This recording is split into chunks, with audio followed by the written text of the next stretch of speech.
Just big catch after big catch. He's competing in the run game. He does so many things. We would have no chance of being here without Cooper Kupp.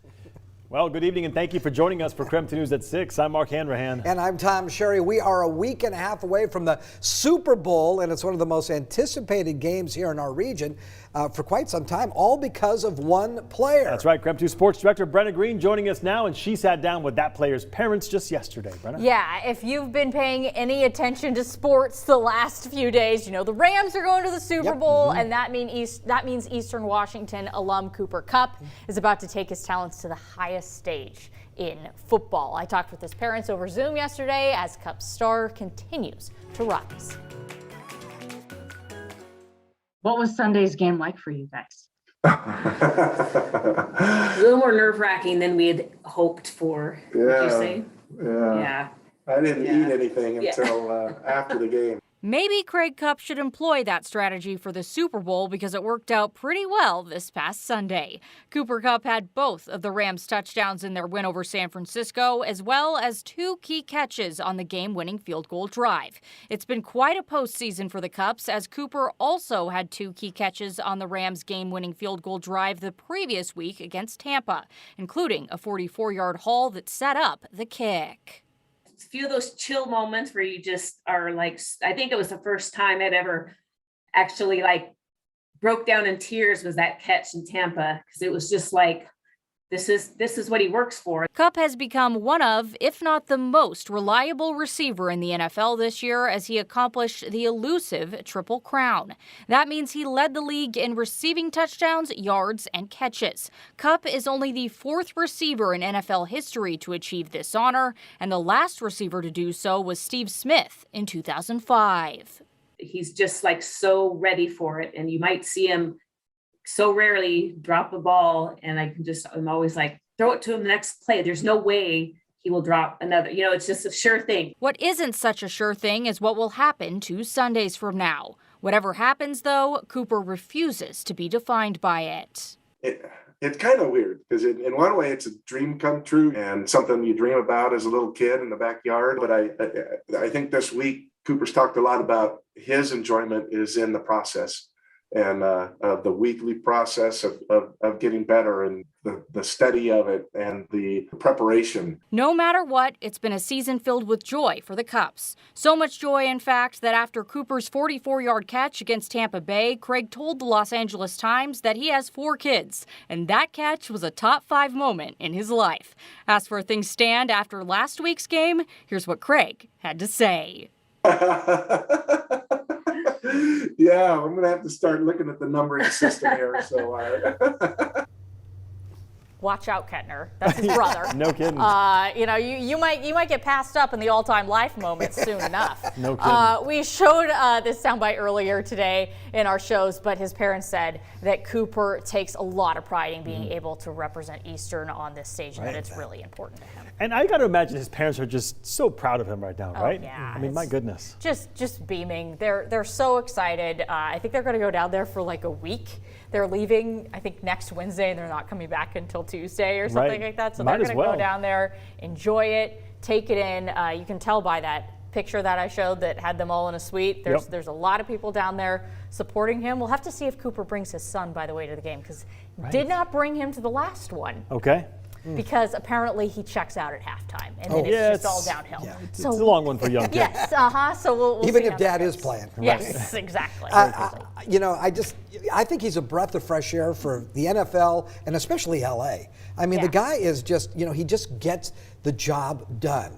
We talked about he doesn't do an end zone dance, just hands the ball. It's all over business. to the all business. Yes. Yeah, love it. He's very serious, but that's what got him to where he is today, because he was very serious throughout his time at Eastern about getting better and being the best he can, and look where that got him. I love that. Yeah, Great there we story. Yeah. Thanks, Brenna.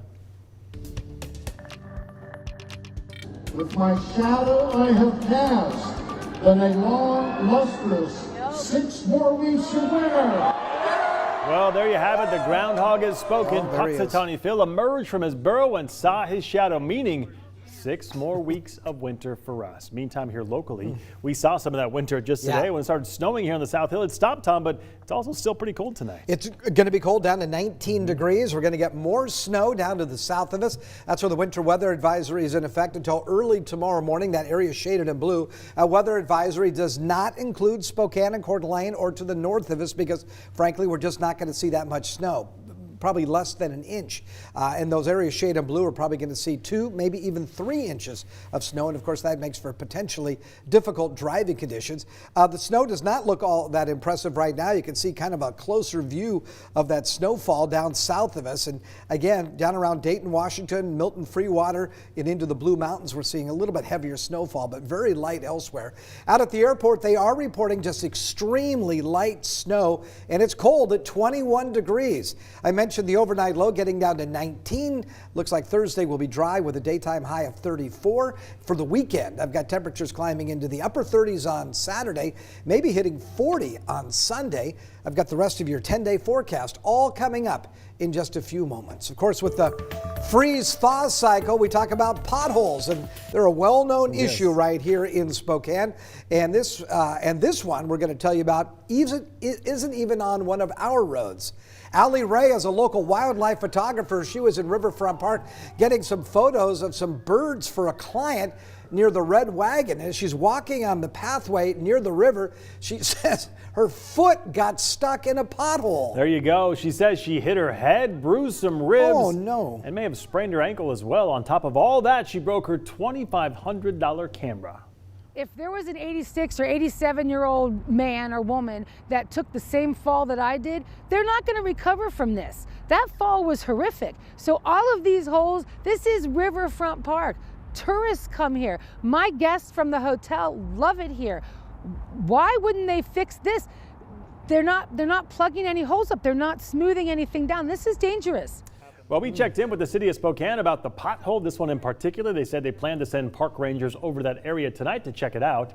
They told us all potholes, even ones in the park, can be reported to 311. Allie told us she still plans to file a complaint given the damage to her camera. Well, high hospitalizations and case numbers continue here in the inland Northwest. 712 new cases were reported today. That's according to the Spokane Regional Health District. 205 people currently hospitalized with the virus here in the county, and that is 6 fewer from yesterday. And taking a look at North Idaho, 195 new cases reported just today. This is all according to the Panhandle Health District. They have about 5,000 cases that are backlogged, meaning they haven't been counted yet. Right now, 116 people are currently hospitalized with the virus, and that is 13 more people hospitalized than at this time yesterday. Well, could we be getting to the end of this latest COVID surge? We've been reporting record-breaking hospitalizations and cases this past month. However, Spokane's top health official says the peak of COVID cases could be over soon, fingers crossed. However, he also says now it is important, more important than ever, to keep you and your family safe. Janelle Finch spoke with Dr. Frank Velasquez about what you can do. Earlier this week, Providence Sacred Heart says they saw a record number of COVID patients. Dr. Velasquez says Eastern Washington is still in an upward swing for case numbers, but says monitoring symptoms and following health guidances are important to improving the overall health of our community. We've come a long way since Washington State identified the first COVID case in January 2020. It sounds like an eternity, and for all of us that have been going through this every single day, it feels like an eternity sometimes, but we're not there yet. Health officials say the light at the end of the tunnel is coming, but COVID won't go away overnight. Dr. Velasquez of Spokane Regional Health says peak COVID cases are on the horizon for Eastern Washington.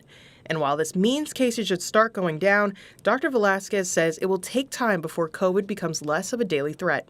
We still have a few weeks of high case rates, and even when we peak and start a downward trend, please remember that that's a downward trend from a very, very, very high number of cases. So it's going to take a while for us to come down, and we're not going to go down to zero. There's still going to be some cases in the community.